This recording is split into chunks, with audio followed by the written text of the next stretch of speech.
Because we said we wanted to blow our listeners away! Something green just flew past me! Wait! Who are the monkeys? Is that a lion? A tiger? A bear? No, I think that's Elphaba! We should have gone by bubble! Wait, I see land!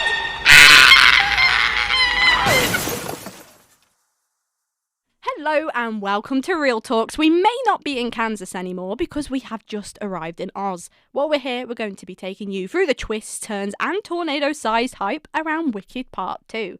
Now, as always, we heavily implore that you go and watch the movie before you listen to this podcast, just so that you can stay clear from any spoilers, because let me tell you, these spoilers hit harder than a house landing in Munchkinland. That's a wicked reference, Shannon. It really was, wasn't it? I'm so cool. So, last episode, we mentioned, of course, that we're going to be watching Wicked Part 2, Wicked for Good. And I dragged you to the double bill, didn't I? You dragged me? I dragged you to the double bill. You dragged me by my hair. Just grabbed you by the scruff of your neck. You're like, you're coming. You're absolutely coming to watch it. It was quite funny, though, wasn't it? Because I was like, we're going to watch the double bill. I was the first to book it. I was the first to get everyone together. Yeah. And then I was like, Samaa, I have a meeting, which will, make me not be able to attend the first half of the first part. So poor Samaa, she was sat there. I say poor, it's a brilliant double movie bill, but you did have to sit there for it was so long. A very long period, didn't you? 5 to 6 hours. Yeah, that was, bless you for doing that. So Kay, if you're listening to this, she also came with us, as Eloise did as well. But me and Kay were both stuck in a student rep meeting, which was very boring and not very fun. And I remember saying to Kay, you know what, it would actually make my day if we walk in when Jonathan Bailey is singing Dancing Through Life. And the moment we open that door, literally it was like, the trouble with schools is they always try to teach the wrong lessons. And I looked at Kay and I literally tried to not scream. The part one was exactly how I remembered it. It was fun. I mean, why would they change it? That's true. Exactly how I remember it. They actually added something different in. But no, part one obviously came out last year, and I remember watching part one and I was like, yeah, cannot wait for part two. So the whole duration of part one was me trying not to scream. Be glad there wasn't any pandemic or strikes to stop filming. Don't. It's a bit like you're gonna hate me because I am mentioning it again. She's actually fed up. Spider-Man, but Across the Spider-Verse, that was meant to have come out already, and that's been delayed till 2027. Maybe even 8. Yeah, so part 1 was exactly what we know part 1 to be. I really actually like the waiting screen for between the two parts. And then I remember rushing back to my seat with my strawberry and kiwi ice blast. Didn't Kay went for the ice bath? Yes, yeah, we all did. We all went. Me and Eloise went for the strawberry and kiwi. What can I say? There you go. She remembers drink orders, guys. I'm different. I don't go for the ice different. I don't remember the film, but I remember the ice blast. Guys, I didn't order it. You know why? Because I'm special. Oh my gosh. No, Samaa helped me carry everyone's drinks while Eloise and Kay went to the toilet. So. Did I? Yeah, you did. You waited downstairs in the queue with me. I had a long day before the. You did. You were the film, so I literally don't remember anything. Luckily, we got to our seats before the actual time ticked by because I think 1 minute was left by the time we got back. Exactly, whereas there were a few late people. There's a few late people, and there was a lady sat next to Kay on our right, and she was not happy throughout the duration of the film. She was even annoyed about the fact that we had a break, and I was like, I'm pretty sure everybody needs a break. I want to drink in the toilet. Needed a break. Yeah, exactly. I needed a break, and I wasn't even there for the whole first part. So. Usually when we watch a movie and while we're walking out, I'm the one who's excited and talking to Shannon. Yeah. But this time I was dead tired and my night was not over because I had an assignment in the morning. Yeah. And Shannon was jumping all around. She's like, podcast. I can't wait for the podcast. For the podcast. It was like, yep. The first thing you said to me was like, I need to lock in, bro. I need to lock in. As soon as I leave this, I'm going to lock in. And I was like, oh yeah, you've still got your assignment to do. And Shannon's just jumping to podcast. I'm so ready for the podcast.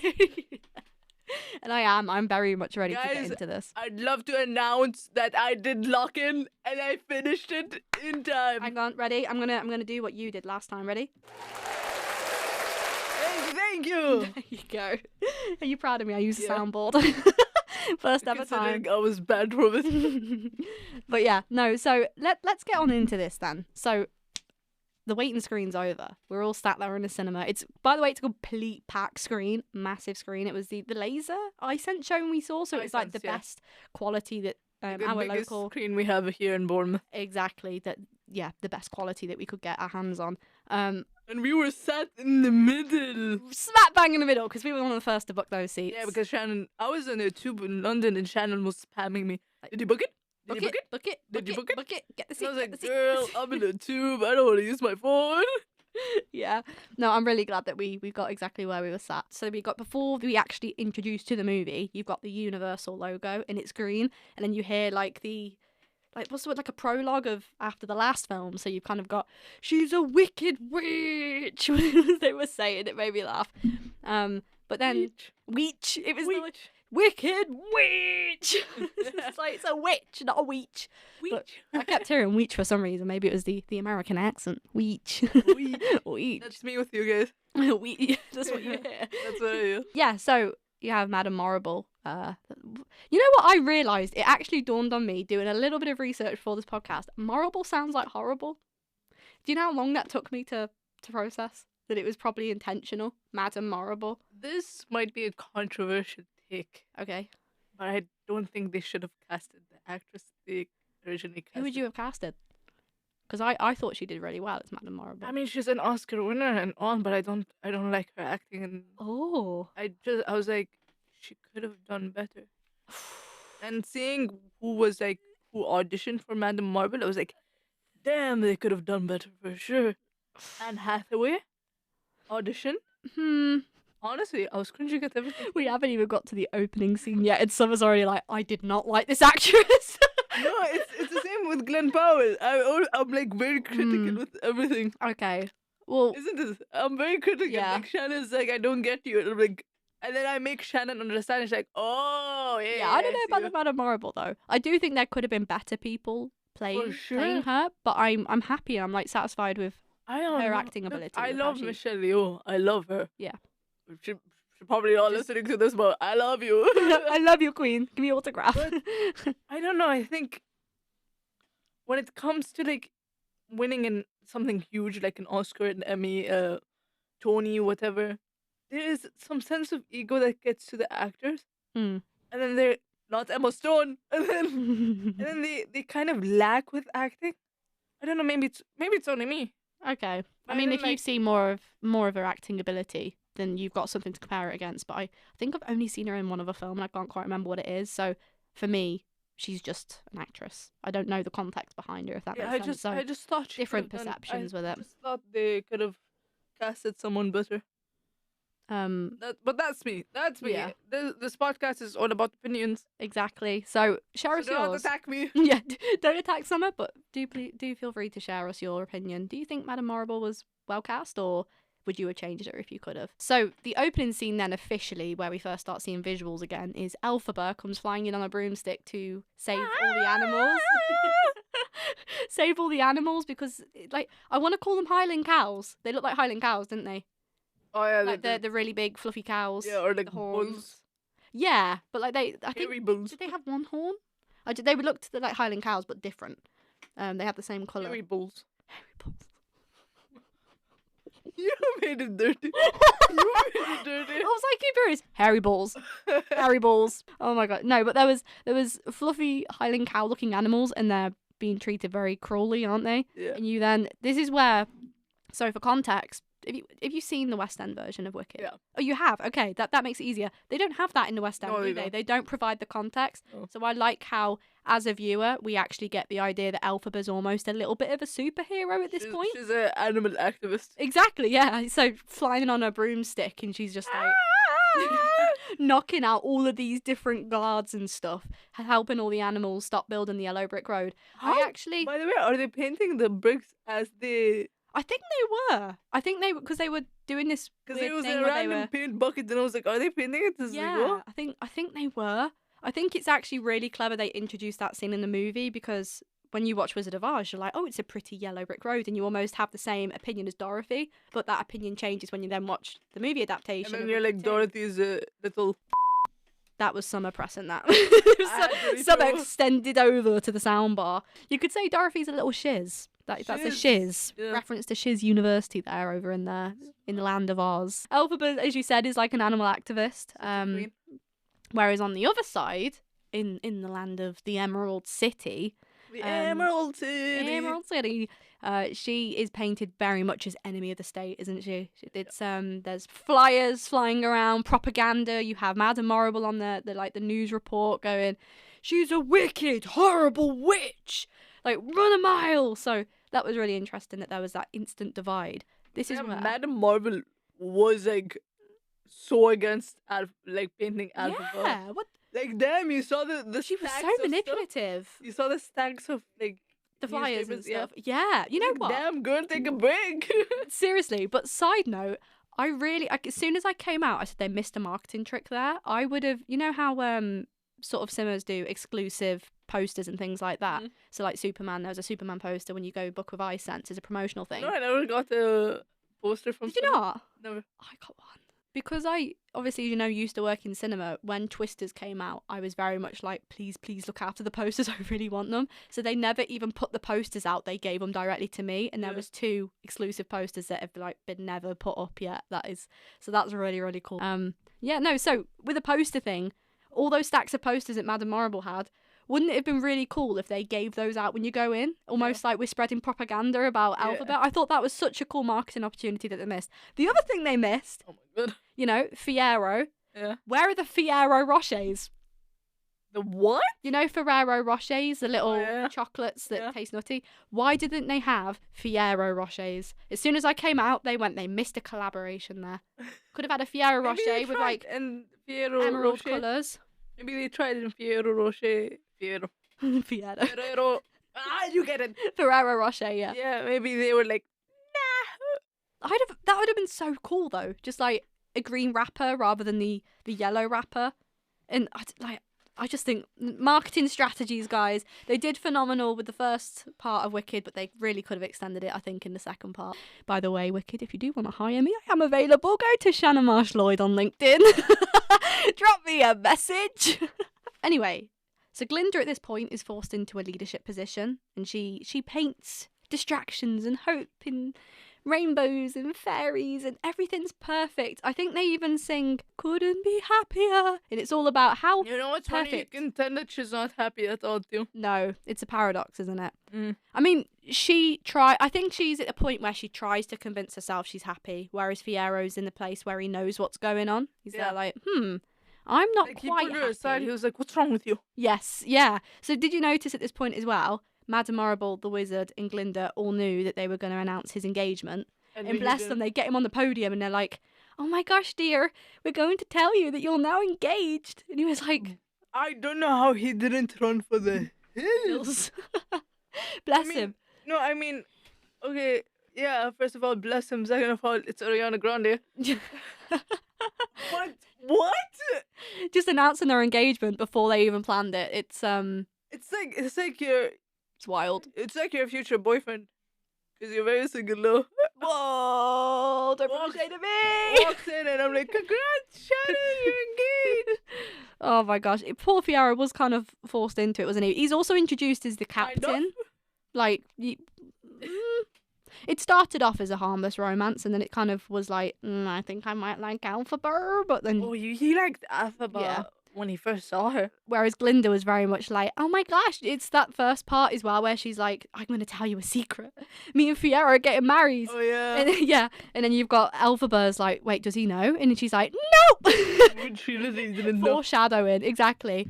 But so it's really interesting there. But yeah, Fiyero gets introduced as the captain of the guards as well, which puts him into a high-ranking position where he knows that he's got a lot of eyes on him, so he knew he has to act and conform a particular way. So I thought the dynamic there was really clever. During this as well, they try to... The whole point of this, at the start of this, is to try and lure Elphaba back to Emerald City to try and capture I was her about to say and back arrest to her. Oz. Back to Oz is like the land of Oz. But yeah, they're trying to bring her back in. Elphaba notices at this point as well loads of animals trying to escape underneath the yellow brick road through a tunnel to escape Oz. Yeah. And that's where they I sing. can't. The animals are so cute. I They know really they're probably are, aren't they? CGI, but oh my god. Yeah, they were really sweet, and it was nice. What was the The bear? Yeah, the bear. I can't remember the bear's name, but that was really sweet. You know, the hug and the fact that there was a little bit of a throwback to a childhood, like seeing an old friend. But they sung the new song "No Place Like Home," and I thought that was so sweet because, as we all know, Wizard of Oz, Dorothy at the very start says, "There's no place like home" before she taps her like red slippers. So it was really nice how they paid homage to that, but also introduced it to a new song to show Elphaba's conflict. Because I suppose when you're watching the West End version, you probably do go, "Why don't you just leave? Yeah. There's nothing tying you down there, really. Like, I know you're trying to save the animals, but if all the animals are going, why don't you go?" Yeah. So I really like how they answered that through, "There's no place like home. I hate this place, but I'm not going to leave it because it is home after all." So really nice with that point. So then at this point as well, Elphaba retaliates by gate crashing the little fiesta that's going on with Fiyero and Glinda. And she, if Their you wedding. remember, yeah, well, it's not quite the wedding, it's just their engagement announcement. Oh, She yeah. comes flying in on a broomstick and she writes that message in the clouds. Oh, yeah. What was it? With the wizard lies? And then Madame Marble. No, she didn't come down then. She came down when they finished the Yellow Brick Road, and then Glinda put the last piece of the Yellow Brick Road. Oh, there you go. Yeah, missed a little bit there. You watched it twice. Oh yeah. I've tried to scrape my memory together of last week, but yeah, What is no, your favorite movie? it is one of my favorite movies, but a lot has happened since then. So Look, if you ask me about La La Land, I will know every single scene. you've watched it religiously though. Yeah, I've watched it once. Yeah, I think I the watched it. 20th, I a think- week ago, I think I watched it La La Land like 50,000 8 times. Yeah. 9 times. But no, yeah, fair enough. So they're finishing the Yellow Brick Road. That's where Elphaba comes flying in on the broomstick. Oz lies, and you got Madame Marble, which is a little bit of foreshadowing till later, because you know how she manipulates the weather and changes the message in the sky. I think it was something like "Death to Oz" or something like that to paint. Oz, the wizard dies or something. Oz Yeah, dies. exactly. Yeah, she changes it very cleverly to make everyone then think, "Oh my gosh, Elphaba's like a terrorist in the sky. She wants to kill everybody." But obviously, we know differently. That was really clever, and that also then foreshadows what she then does later on. The fact she has murders. the ability, yeah. I can't remember at which bit, but do you remember when they had the signs fall down on the side of the buildings, and you Yeah. had, so you had Glinda on the left, Elphaba on the right. Yeah. And on the right-hand side, I thought it was really clever they put Elphaba there because I thought that was a visual metaphor to say Elphaba is right, whereas Glinda's left, so she's wrong, if you like. So I thought, very clever placement there. Then we go back to she gate crashes. Fiyero and his men chase after her as ordered, and that's where Fiyero then begins to question his loyalties further, doesn't he? Because they're in the forest. He knows that she's there, but he's in love. So he's got his gun out. He wants to see where she is. Couldn't find her. Why the way he was holding his gun was so funny. He's like, Yeah. Could I get a photo of that? am I lying? There you go. You can hear this. Yeah. Okay. That is going to get posted with the episode, so that you can all see exactly how he holds the gun.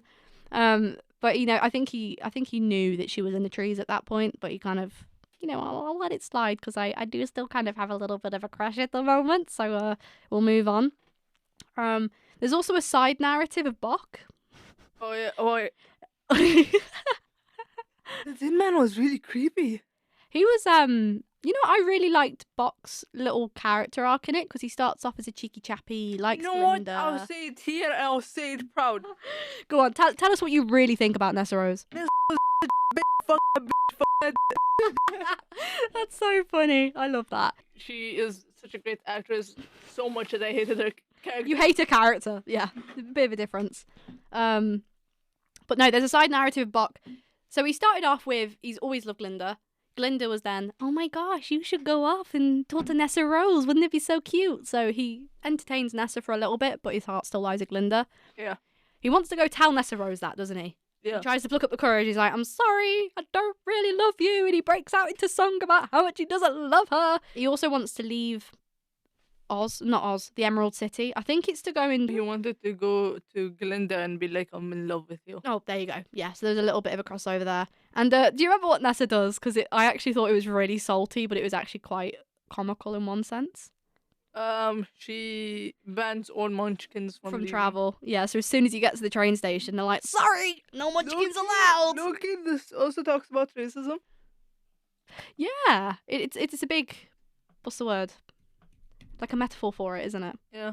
Then, at some point, Elphaba goes to find Nessarose after their father, the governor, died from a heart attack. Yeah. Which is a bit extreme.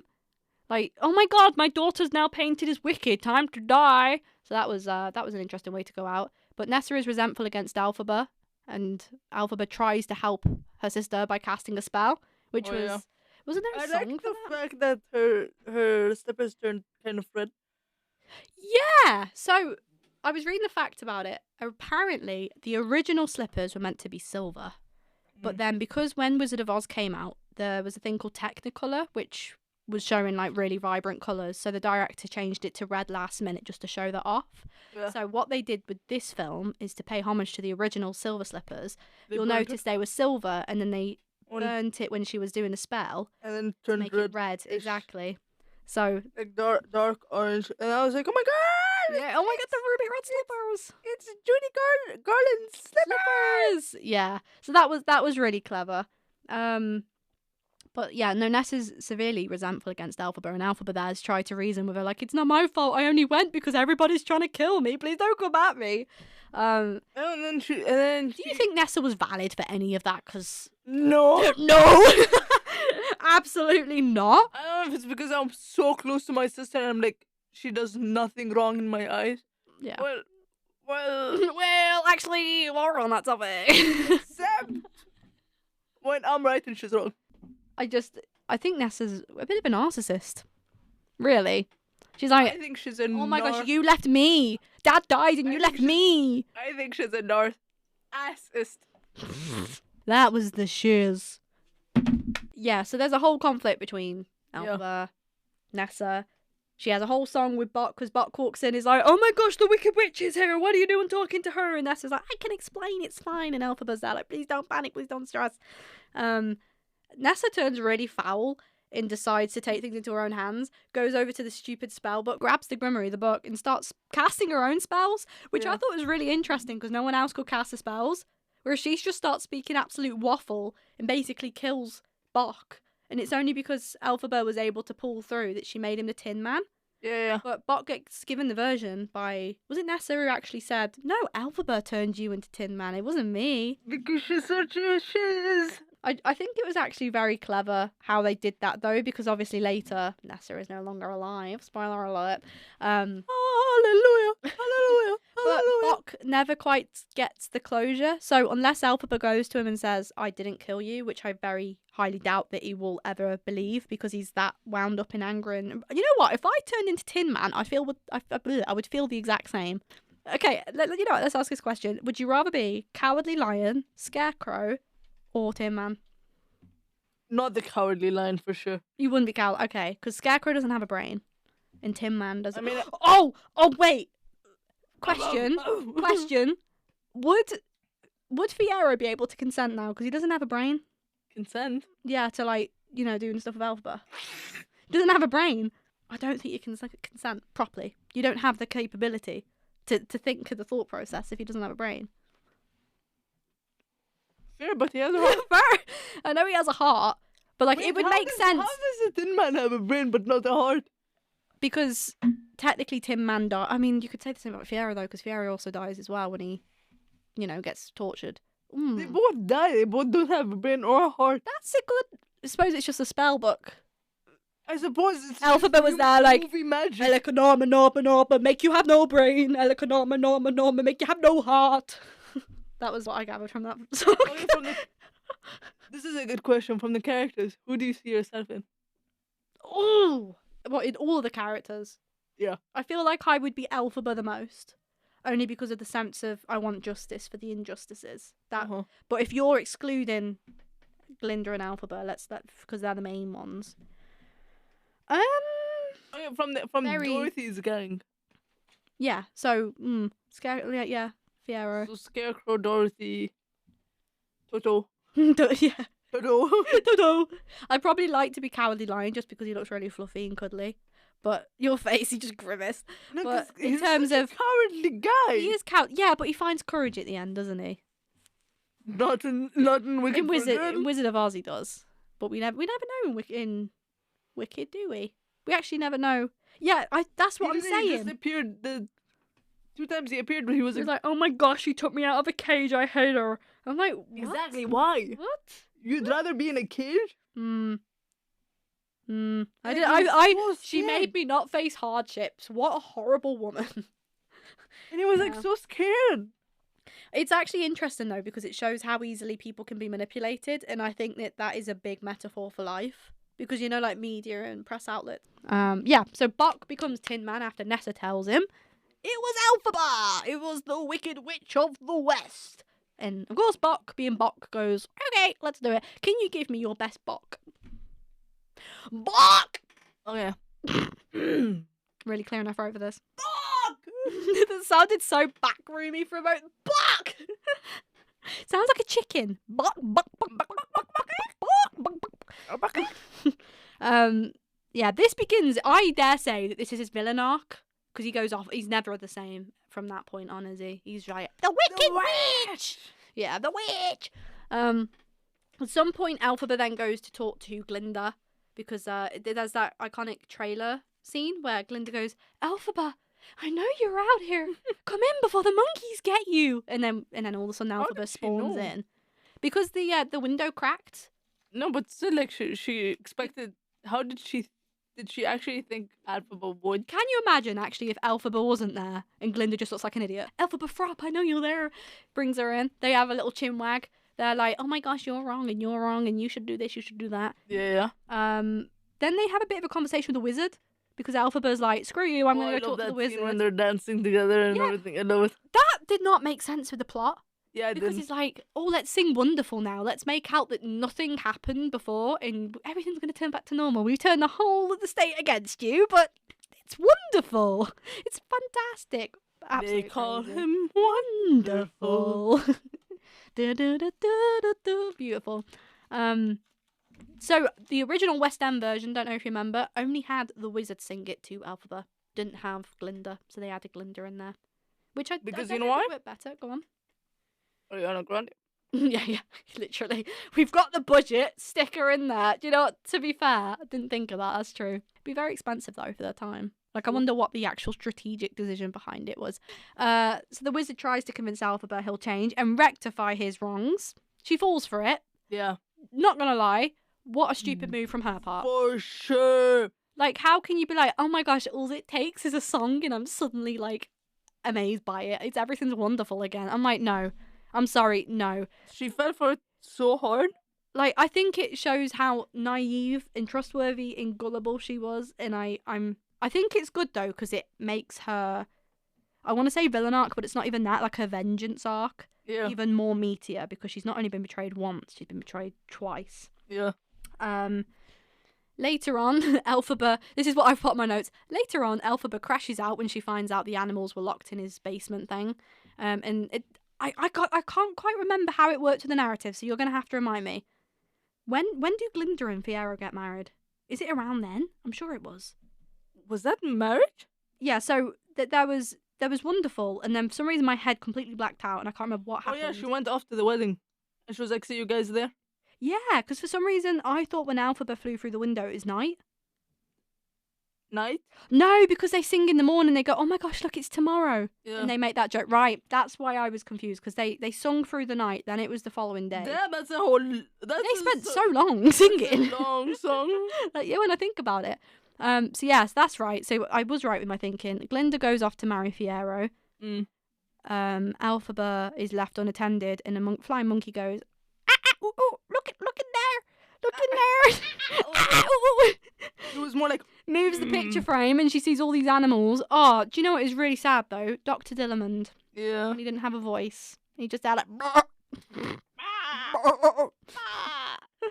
Elphaba's there, like absolutely raging because, of course, she's been betrayed again. Decides to let all the animals free. All the animals gate crash. Glinda's and Fiyero's wedding, which, for the record, I'm very glad about because I did not want to see them together. They were not endgame.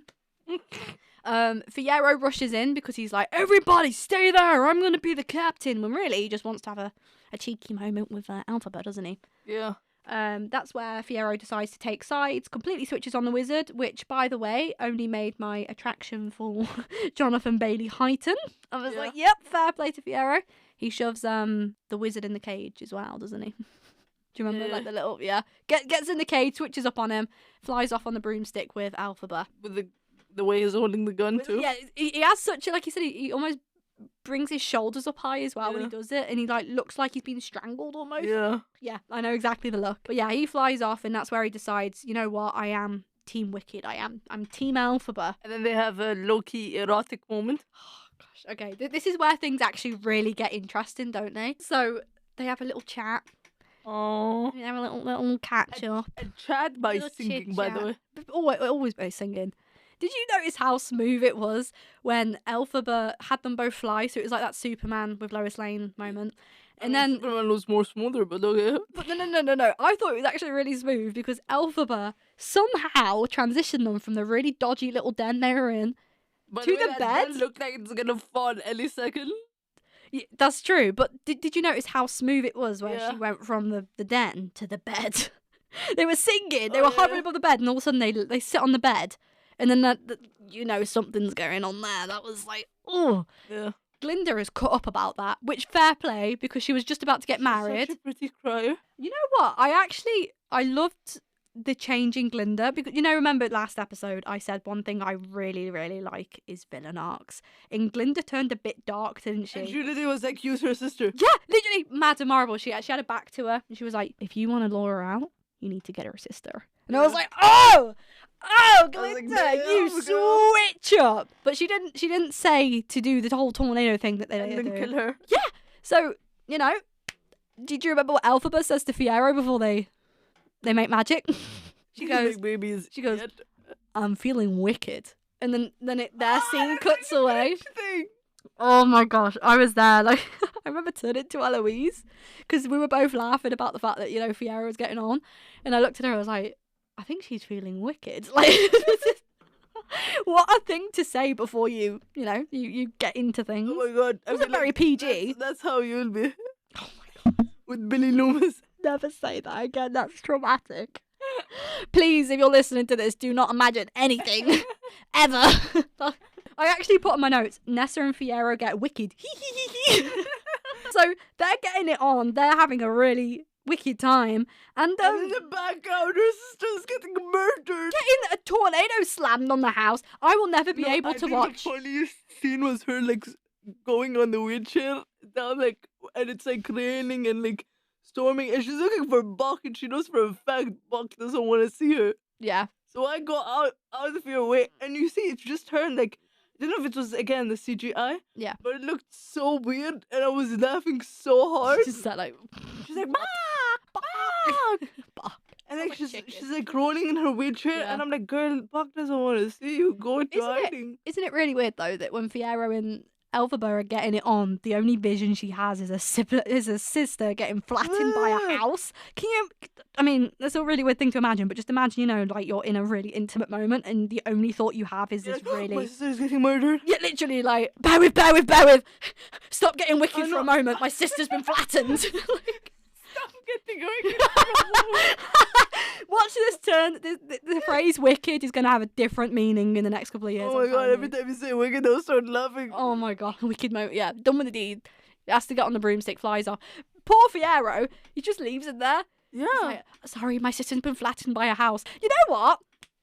Dating advice with Shannon. If you have a really dodgy date, just tell them that your sibling got flattened by a house. I'm sure they'd understand. So Elphaba flies over.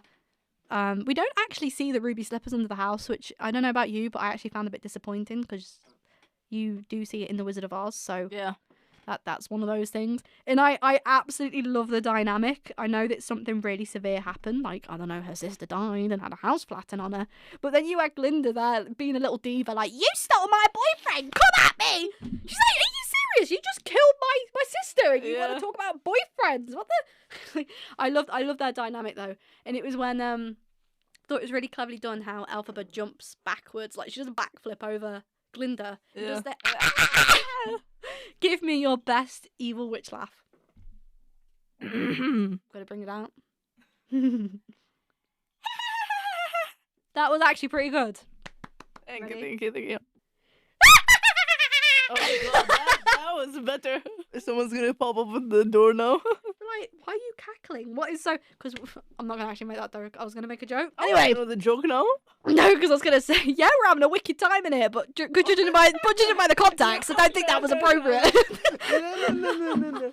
I'm cackling because I'm having a wicked time. Oh, that's rough. So they have this whole battle. I really, really like how they kept it so West End theatre staged adaptation accurate. We're gonna say I need to sit up because my butt fine. is going numb. Glinda with I can't think of the word. The wand in where she does the whole like nunchuck thing with the wand. I thought that was really funny. Do you want to know a really random fun fact?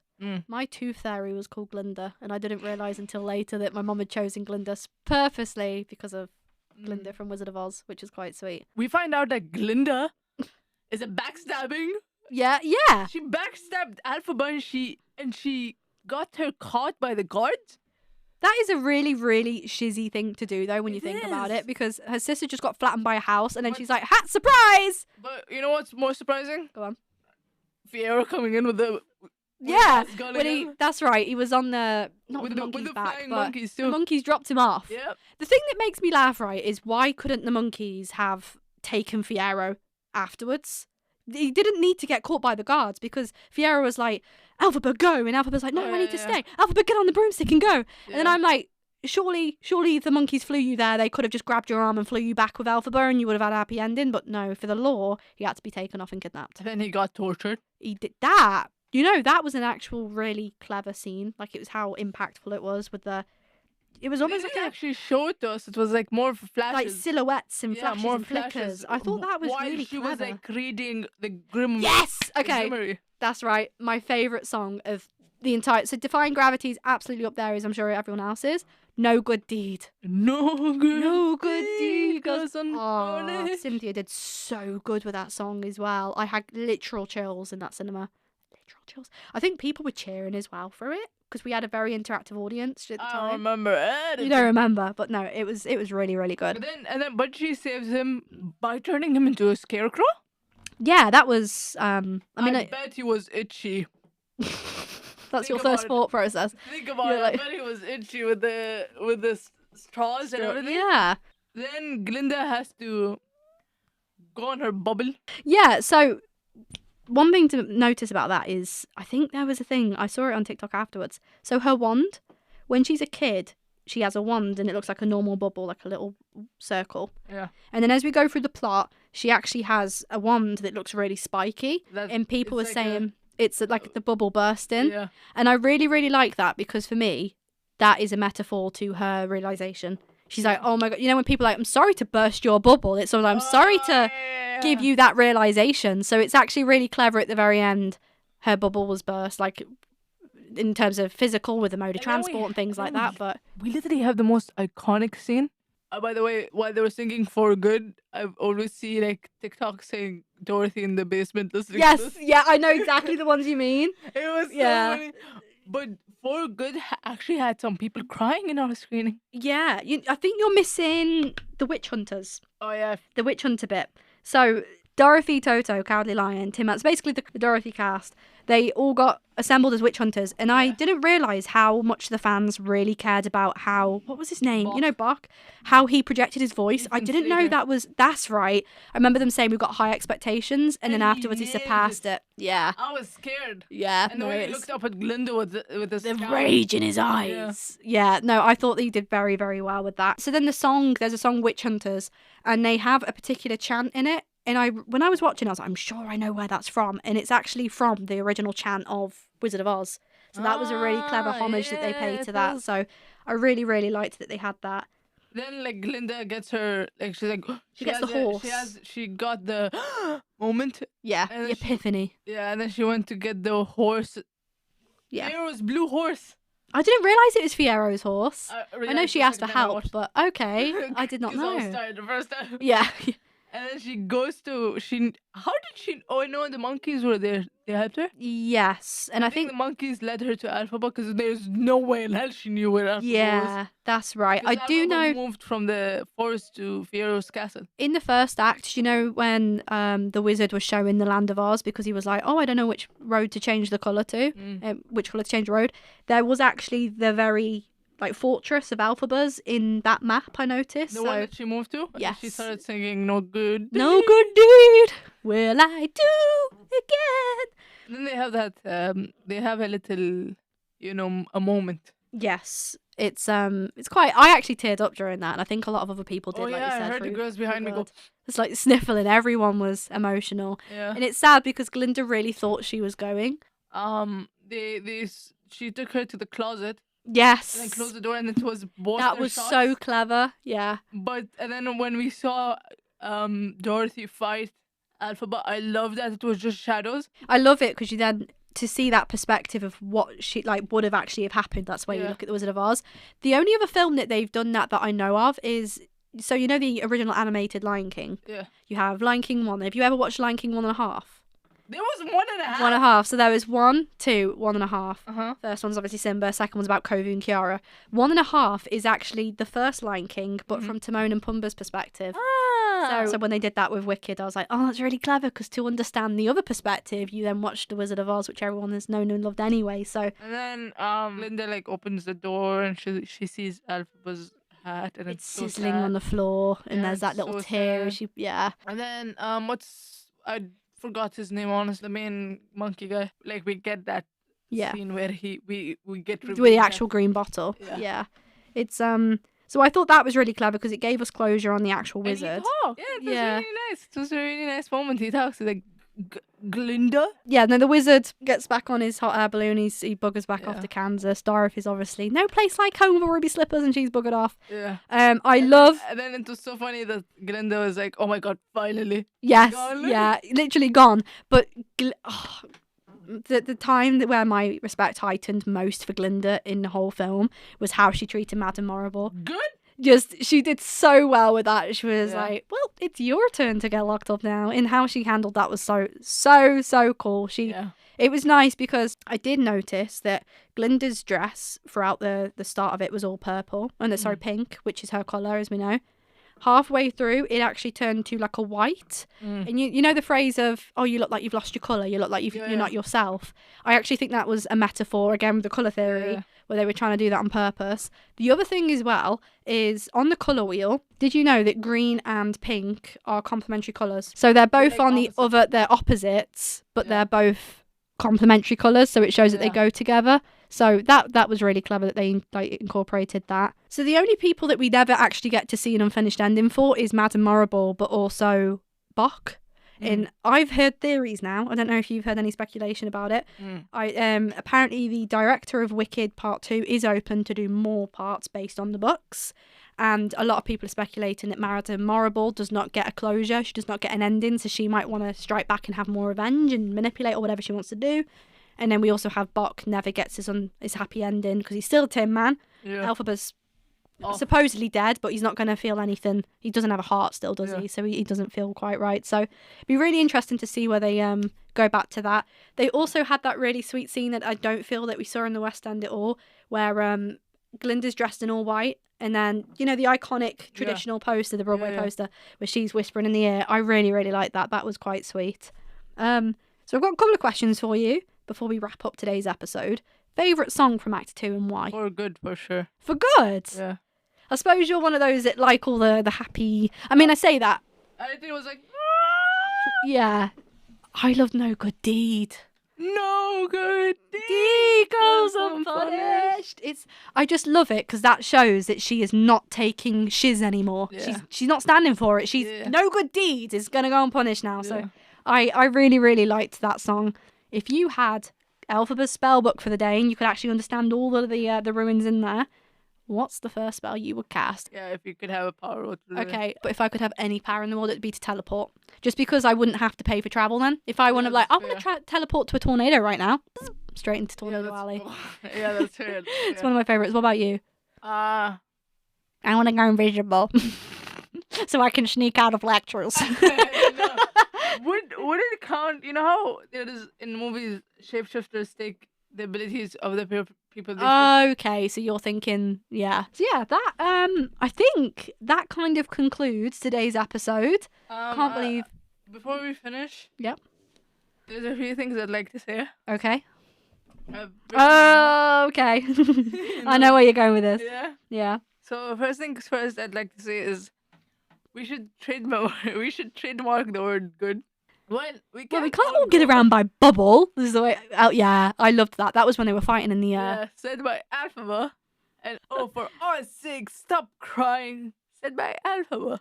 That's a special shout out to my mom for watching the film, but then actually going on her phone sneakily to write down the quotes to send to us. I'm so glad some of you reminded me to mention those, but bless my mom for... I was waiting for this moment to say it, and I told you. No, bless my mom for doing that. It was her first time watching Wicked Part 2, and she was there like, must write quotes for podcast, must write I didn't expect her to do that until she messaged, so that was really sweet. Every time she says in quotes, I will... You're going to say it now.